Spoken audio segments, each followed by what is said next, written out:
This is a TLC recording. Dracula by Bram Stoker. Chapter 6. Mina Murray's Journal. 24th of July. Whitby. Lucy met me at the station, looking sweeter and lovelier than ever, and we drove up to the house at the crescent in which they have rooms. This is a lovely place. The little river, the Esk, runs through a deep valley, which broadens out as it comes near the harbor. A great viaduct runs across, with high piers, through which the view seems somehow further away than it really is. The valley is beautifully green, and it is so steep that when you are on the high land on either side, you look right across it, unless you are near enough to see down. The houses of the old town, the side away from us, are all red-roofed, and seem piled up one over the other anyhow, like the pictures we see of Nuremberg. Right over the town is the ruin of Whitby Abbey, which was sacked by the Danes, and which is the scene of a part of Marmion, where the girl was built up in the wall. It is a most noble ruin, of immense size, and full of beautiful and romantic bits. There is a legend that a white lady is seen in one of the windows. Between it and the town there is another church, the parish one, round which is a big graveyard, all full of tombstones. This is to my mind the nicest spot in Whitby, for it lies right over the town, and has a full view of the harbor and all up the bay to where the headland called Kettleness stretches out into the sea. It descends so steeply over the harbor that part of the bank has fallen away, and some of the graves have been destroyed. In one place, part of the stonework of this grave stretches out over the sandy pathway far below. There are walks, with seats beside them, through the churchyard, and people go and sit there all day long looking at the beautiful view and enjoying the breeze. I shall come and sit here very often myself and work. Indeed, I am writing now, with my book on my knee, and listening to the talk of 3 old men who are sitting beside me. They seem to do nothing all day but sit up here and talk. The harbor lies below me, with on the far side one long granite wall stretching out into the sea, with a curve outwards at the end of it, in the middle of which is a lighthouse. A heavy sea wall runs along outside of it. On the near side, the sea wall makes an elbow, crooked inversely, and its end too has a lighthouse. Between the 2 piers there is a narrow opening into the harbor, which then suddenly widens. It is nice at high water, but when the tide is out it shoals away to nothing, and there is merely the stream of the Esk, running between banks of sand with rocks here and there. Outside the harbor, on the side there, rises for about half a mile a great reef, the sharp edge of which runs straight out from behind the south lighthouse.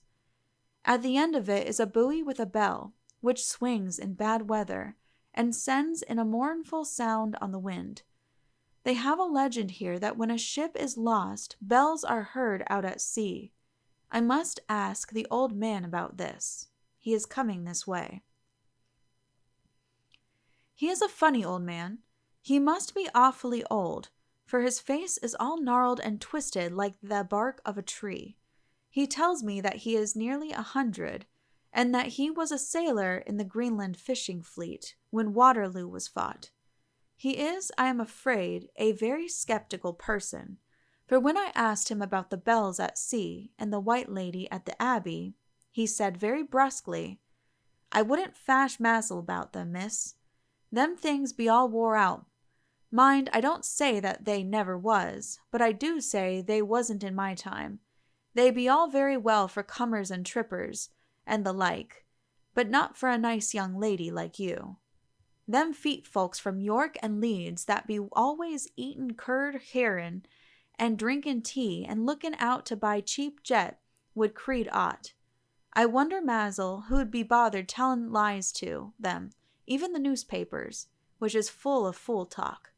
I thought he would be a good person to learn interesting things from, so I asked him if he would mind telling me something about the whale fishing in the old days. He was just settling himself to begin when the clock struck 6, whereupon he labored to get up and said, "I must gang Aegean words home now, miss. My granddaughter doesn't like to be kept waiting when the tea is ready, for it takes me time to crammels aboon the outgrees, for there be a many of 'em, and, miss, I lack belty timber sairly by the clock." He hobbled away, and I could see him hurrying, as well as he could, down the steps. The steps are a great feature on the place. They lead from the town up to the church. There are hundreds of them. I do not know how many, and they wind up in a delicate curve. The slope is so gentle that a horse could easily walk up and down them. I think they must originally have had something to do with the abbey. I shall go home too. Lucy went out visiting with her mother, and as they were only duty calls, I did not go. They will be home by this. 1st of August. I came up here an hour ago with Lucy, and we had a most interesting talk with my old friend and the 2 others who always come and join him. He is evidently the Sir Oracle of them, and I should think must have been in his time a most dictatorial person. He will not admit anything, and downfaces everybody. If he can't out-argue them, he bullies them, and then takes their silence for agreement with his views. Lucy was looking sweetly pretty in her white lawn frock. She has got a beautiful color since she has been here. I noticed that the old men did not lose any time in coming up and sitting near her when we sat down. She is so sweet with old people. I think they all fell in love with her on the spot. Even my old man succumbed and did not contradict her, but gave me double share instead. I got him on the subject of the legends, and he went off at once into a sort of sermon. I must try to remember it and put it down. "It be all fool talk, lock, stock, and barrel. That's what it be, and now else.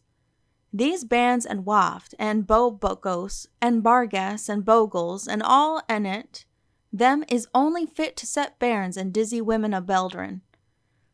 They be not their air blebs. They and all grims and signs and warnings be all invented by parsons and ilsom's book bodies, and railway touters to skeer and scunner halflins, and to get folks to do something that they don't other incline to. It makes me ireful to think o' 'em. Why, it's them that, not content with printin' lies on paper and preachin' them out of pulpits, does want to be cuttin' them on the tombstones. Look here all around you, and what art ye will? All them steens, holdin' up their heads as well as they can out of their pride, is a cant. Simply tumblin' down with the weight o' the lies wrote on them.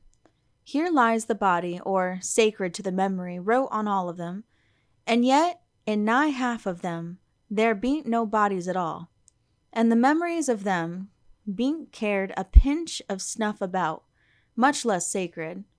Lies all of them. Nothin' but lies of one kind or another. My Gog! But it'll be a queer scouterment on the day of judgment when they come tumblin' up in their death sarks, all jooped together and trying to drag their tombsteins with them to prove how good they was. Some of them trimlin' and ditherin', with their hands that dozened and slippy from lying in the sea that they can't even keep their grip of 'em. I could see from the old fellow's self-satisfied air and the way in which he looked round for the approval of his cronies that he was showing off, so I put in a word to keep him going. "Oh, Mr. Swales, you can't be serious. Surely these tombstones are not all wrong." "Yablins. There may be a poorish few not wrong, savin' where they make out the people too good. For there be folk that do think a bomb bowl be like the sea, if only it be their own. The whole thing be only lies. Now look you here. You come here a stranger, and you see this Kirkgarth." I nodded, for I thought it better to assent, though I did not quite understand his dialect. I knew it had something to do with the church. He went on, "And you can say't, that all these steens be a boon folk, that be happen here, snod and snog? I assented again. Then that be just where the lie comes in. Why, there be scores of these lay beds that be tomb as old Dunn's back-a-box on Friday night. He nudged one of his companions, and they all laughed. And my gog, how could they be otherwise? Look at that one. The Eftest abaft the beer bank. Read it. I went over and read. Edward Spenslow, Master Mariner, murdered by pirates off the coast of Andres. April 1854 at 30. When I came back, Mr. Swales went on. Who brought him home, I wonder, to hap him here? Murdered off the coast of Andres, and you conceited his body lay under. Why, I could name ye a dozen whose bones lie in the Greenland seas above. He pointed northwards, or where the currents may have drifted them. There be the steens around ye. Ye can, with your young eyes, read the small print of the lies from here. The Braithwaite Lowry, I knew his father, lost in the Lively off Greenland in 20, or Andrew Woodhouse, drowned in the same seas in 1777, or John Paxton, drowned off Cape Farewell a year later, or old John Rawlings, whose grandfather sailed with me down in the Gulf of Finland in 50. Do you think that all these men will have to make a rush to Whitby when the trumpet sounds? I have me anthems about it. I tell ye that when they got here, they'd be jomlin' and a jostlin' and one another the way that it 'ud be like a fight up on the ice in the old days, when we'd be at one another from daylight to dark, and trying to tie up our cuts by the light of the aurora borealis. This was evidently local pleasantry, for the old man cackled over it, and his cronies joined in with gusto. But, I said, surely you are not quite correct, for you start on the assumption that all the poor people, or their spirits, will have to take their tombstones with them on the day of judgment. Do you think that will be really necessary?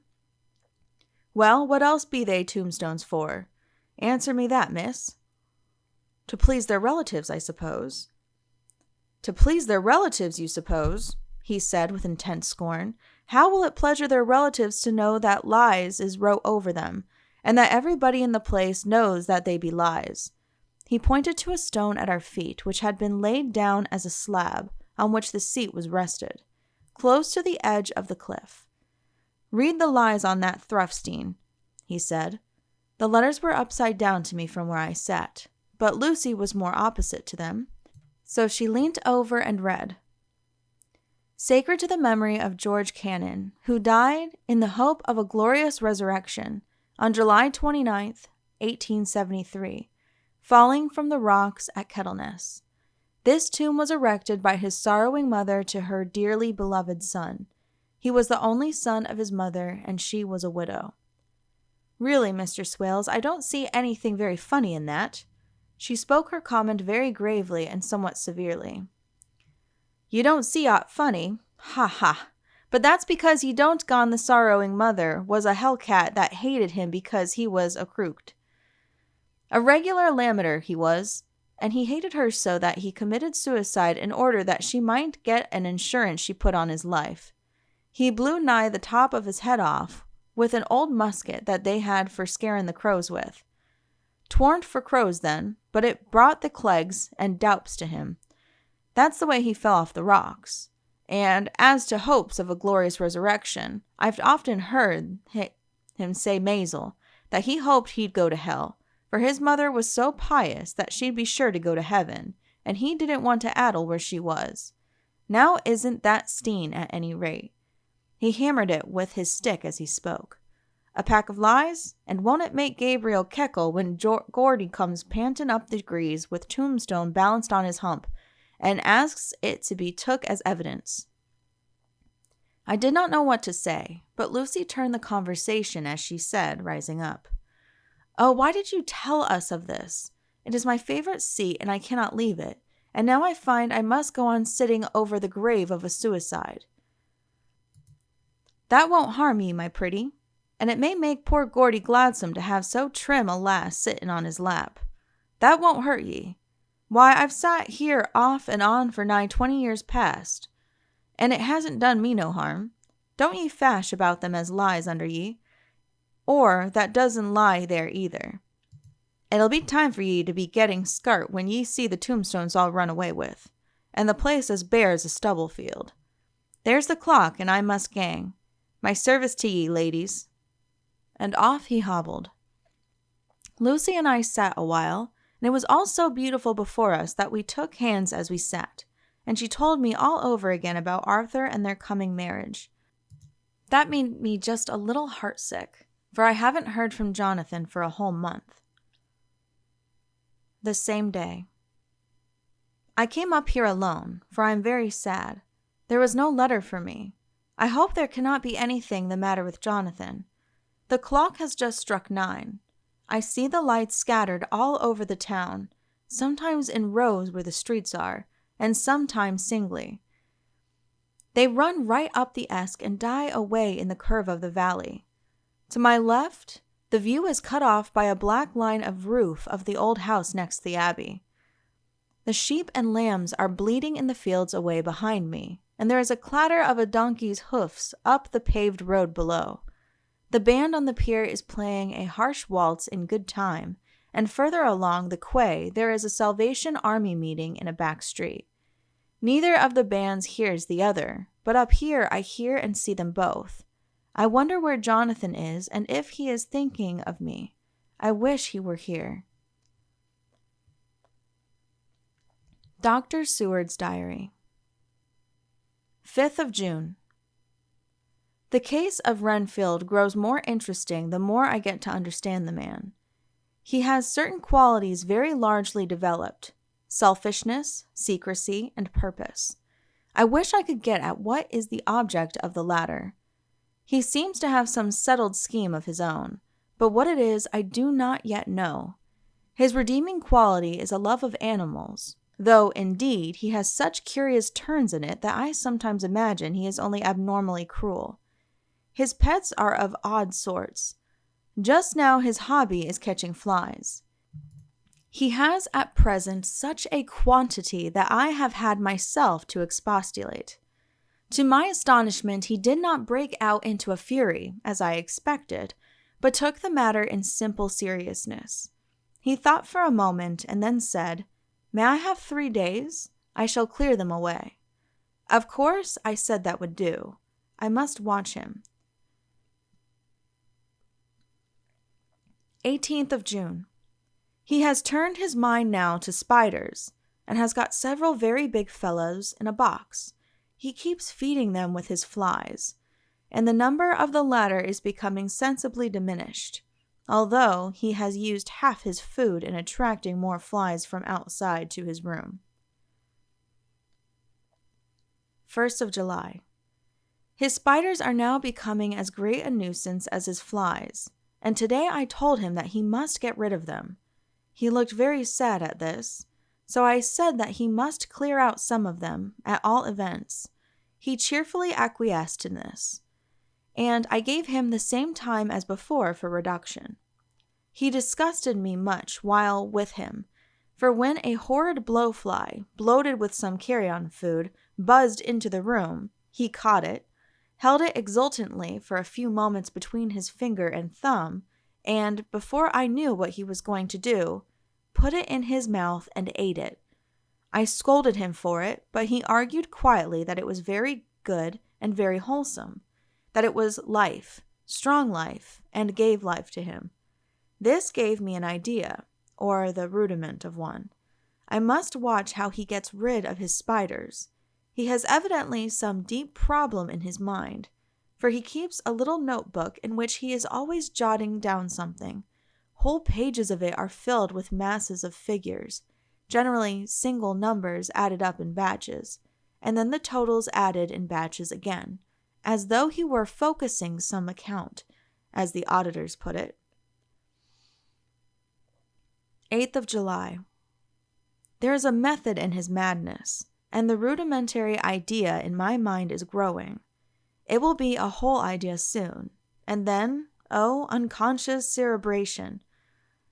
You will have to give the wall to your conscious brother. I kept away from my friend for a few days so that I might notice if there were any change. Things remain as they were, except that he had parted with some of his pets and got a new one. He has managed to get a sparrow and has already partially tamed it. His means of taming is simple, for already the spiders have diminished. Those that do remain, however, are well fed, for he still brings in the flies by tempting them with his food. 19th of July. We are progressing. My friend has now a whole colony of sparrows, and his flies and spiders are almost obliterated. When I came in, he ran to me and said he wanted to ask me a great favor, a very, very great favor. And as he spoke, he fawned on me like a dog. I asked him what it was, and he said, with a sort of rapture in his voice and bearing, "A kitten, a nice little, sleek, playful kitten that I can play with and teach and feed, and feed, and feed." I was not unprepared for this request, for I had noticed how his pets went on increasing in size and vivacity. But I did not care that his pretty family of tame sparrows should be wiped out in the same manner as the flies and the spiders. So I said I would see about it, and asked him if he would not rather have a cat than a kitten. His eagerness betrayed him as he answered, "Oh yes, I would like a cat. I only asked for a kitten lest you should refuse me a cat. No one would refuse me a kitten, would they?" I shook my head, and said that at present I feared it would not be possible, but that I would see about it. His face fell, and I could see a warning of danger in it, for there was a sudden fierce, sidelong look which meant killing. The man is an undeveloped homicidal maniac. I shall test him with his present craving and see how it will work out. Then I shall know more.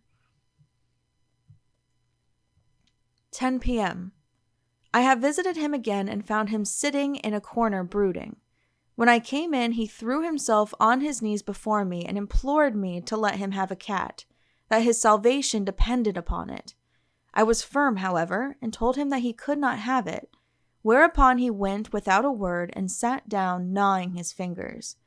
In the corner where I had found him, I shall see him in the morning early. 20th of July. Visited Renfield very early, before the attendant went his rounds. Found him up and humming a tune. He was spreading out his sugar, which he had saved, in the window, and was manifestly beginning his fly-catching again, and beginning it cheerfully and with a good grace. I looked around for his birds, and not seeing them, asked him where they were. He replied without turning round that they had all flown away. There were a few feathers about the room, and on his pillow a drop of blood. I said nothing, but went and told the keeper to report to me if there were anything odd about him during the day. 11 a.m. The attendant has just been to me to say that Renfield has been very sick and has disgorged a whole lot of feathers. "My belief is, doctor," he said, "that he has eaten the birds, and that he just took and ate them raw." 11 p.m. I gave Renfield a strong opiate tonight, enough to make even him sleep, and took away his pocket-book to look at it. The thought that has been buzzing about my brain lately is complete, and the theory proved. My homicidal maniac is of a peculiar kind. I shall have to invent a new classification for him, and call him a zoophagous, life-eating maniac. What he desires is to absorb as many lives as he can, and he has laid himself out to achieve it in a cumulative way. He gave many flies to one spider and many spiders to one bird, and then wanted a cat to eat the many birds. What would have been his later steps? It would almost be worth while to complete the experiment. It might be done if there were only a sufficient cause. Men sneered at vivisection, and yet look at its results today. Why not advance science in its most difficult and vital aspect, the knowledge of the brain? Had I even the secret of one such mind, did I hold the key to the fancy of even one lunatic, I might advance my own branch of science to a pitch compared with which Bird and Sanderson's physiology or Fourier's brain knowledge would be as nothing. If only there were a sufficient cause. I must not think too much of this, or I may be tempted. A good cause might turn the scale with me. For may not I too be of an exceptional brain, congenitally? How well the man reasoned. Lunatics always do within their own scope. I wonder at how many lives he values a man, or if at only one. He has closed the account most accurately, and today begun a new record. How many of us begin a new record with each day of our lives? To me, it seems only yesterday that my whole life ended with my new hope, and that truly I began a new record. So it will be until the great recorder sums me up and closes my ledger account with a balance to profit or loss. Oh, Lucy, Lucy, I cannot be angry with you, nor can I be angry with my friend whose happiness is yours. But I must only wait on hopeless and work. Work, work. If I only could have as strong a cause as my poor mad friend there, a good unselfish cause to make me work, that would be indeed happiness. Mina Murray's Journal, 26th of July. I am anxious, and it soothes me to express myself here. It is like whispering to oneself and listening at the same time. And there is also something about the shorthand symbols that makes it different from writing. I am unhappy about Lucy and about Jonathan. I had not heard from Jonathan for some time and was very concerned, but yesterday dear Mr. Hawkins, who is always so kind, sent me a letter from him. I had written asking him if he had heard, and he said the enclosed had just been received. It is only a line dated from Castle Dracula, and says that he is just starting for home. That is not like Jonathan. I do not understand it, and it makes me uneasy. Then, too, Lucy, although she is so well, has lately taken to her old habit of walking in her sleep. Her mother has spoken to me about it, and we have decided that I am to lock the door of our room every night. Mrs. Westenra has got an idea that sleepwalkers always go out on roofs of houses and along the edges of cliffs, and then get suddenly wakened and fall over with a despairing cry that echoes all over the place. Poor dear, she is naturally anxious about Lucy, and she tells me that her husband, Lucy's father, had the same habit, that he would get up in the night and dress himself and go out, if he were not stopped. Lucy is to be married in the autumn, and she is already planning out her dresses and how her house is to be arranged. I sympathize with her, for I do the same. Only Jonathan and I will start in life in a very simple way, and shall have to try to make both ends meet. Mr. Holmwood, he is Hon Arthur Holmwood, only son of Lord Godalming, is coming up here very shortly, as soon as he can leave town, for his father is not very well, and I think dear Lucy is counting the moments till he comes. She wants to take him up to the seat on the churchyard cliff and show him the beauty of Whitby. I dare say it is the waiting which disturbs her. She will be all right when he arrives. 27th of July. No news from Jonathan. I am getting quite uneasy about him.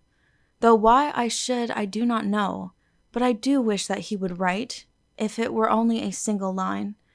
Lucy walks more than ever, and each night I am awakened by her moving about the room. Fortunately, the weather is so hot that she cannot get cold, but still the anxiety and the perpetually being wakened is beginning to tell on me, and I am getting nervous and wakeful myself. Thank God Lucy's health keeps up. Mr. Holmwood has been suddenly called to ring to see his father, who has been taken seriously ill. Lucy frets at the postponement of seeing him, but it does not touch her looks. She is a trifle stouter, and her cheeks are a lovely rose pink. She has that anemic look which she had. I pray it will all last. 3rd of August. Another week gone, and no news from Jonathan, not even to Mr. Hawkins, from whom I have heard. Oh, I do hope he is not ill. He surely would have written. I look at that last letter of his, but somehow it does not satisfy me. It does not read like him. And yet it is his writing. There is no mistake of that. Lucy has not walked much in her sleep the last week, but there is an odd concentration about her which I do not understand. Even in her sleep she seems to be watching me. She tries the door, and finding it locked, goes about the room searching for a key. 6th of August. Another 3 days and no news. This suspense is getting dreadful. If I only knew where to write to or where to go to, I should feel easier. But no one has heard a word of Jonathan since that last letter. I must only pray to God for patience. Lucy is more excitable than ever, but is otherwise well. Last night was very threatening, and the fishermen say that we are in for a storm. I must try to watch it and learn the weather signs. Today is a gray day, and the sun as I write is hidden in thick clouds, high over Kettleness. Everything is gray, except the green grass, which seems like emerald amongst it. Gray earthy rock, gray clouds tinged with a sunburst at the far edge, hang over this gray sea, into which the sand points stretch like gray fingers. The sea is tumbling in over the shallows and the sandy flats with a roar, muffled in the sea mists drifting inland. The horizon is lost in a gray mist. All is vastness. The clouds are piled up like giant rocks, and there is a brool over the sea that sounds like some presage of doom. Dark figures are on the beach here and there, sometimes half shrouded in the mist, and seem men like trees walking. The fishing boats are racing for home and rise and dip in the groundswell as they sweep into the harbor, bending to the scuppers. Here comes old Mr. Swales. He is making straight for me, and I can see by the way he lifts his hat that he wants to talk. I have been quite touched by the change in the poor old man. When he sat down beside me, he said in a very gentle way, "I want to say something to you, miss." I could see he was not at ease, so I took his poor old wrinkled hand in mine and asked him to speak fully. So he said, leaving his hand in mine, "I'm afraid, my dearie, that I must have shocked you by all the wicked things I've been saying about the dead, and such like for weeks past. But I didn't mean them, and I want ye to remember that when I'm gone. We odd folks that be daffled, and with one foot abaft the crock-hole, don't altogether like to think of it, and we don't want to feel scart of it, and that's why I've took to making light of it, so that I'd cheer up my own heart a bit. But Lord love ye, miss, I ain't afraid of dying, not a bit, only I don't want to die if I can help it. My time must be nigh at hand now, for I be oud, and 100 years is too much for any man to expect. And I'm so nigh it that the odd man is already whetting his scythe. You see, I can't get out of the habit of caffin about it all at once.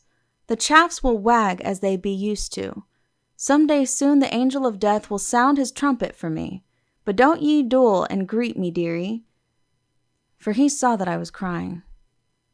"If he should come this very night, I'd not refuse to answer his call. For life be, after all, only a waitin' for somethin' else than what we're doin'. And death be all that we can rightly depend on. But I'm content, for it's comin' to me, my dearie, and comin' quick. It may be comin' while we be lookin' and wonderin'. Maybe it's in that wind out over the sea that's bringin' with it loss and wreck, and sore distress, and sad hearts. Look, look!" he cried suddenly. "There's something in that wind and in that host beyond that sounds, and looks, and tastes, and smells like death. It's in the air. I feel it comin'. Lord, make me answer cheerful when my call comes." He held up his arms devoutly and raised his hat. His mouth moved as though he were praying. After a few minutes' silence, he got up, shook hands with me, and blessed me, and said goodbye, and hobbled off. It all touched me and upset me very much. I was glad when the Coast Guard came along, with his spyglass under his arm. He stopped to talk with me, as he always does, but all the time kept looking at a strange ship. "I can't make her out," he said. "She's a Russian by the look of her, but she's knocking about in the queerest way. She doesn't know her mind a bit. She seems to see the storm coming, but can't decide whether to run up north in the open or to put in here. Look there again. She is steered mighty strangely, for she doesn't mind the hand on the wheel. Changes about with every puff of wind. We'll hear more of her before this time tomorrow." End of Chapter 6. Please click the link below to continue on to Chapter 7. This has been a TLC recording. Thank you for listening, and please be sure to subscribe.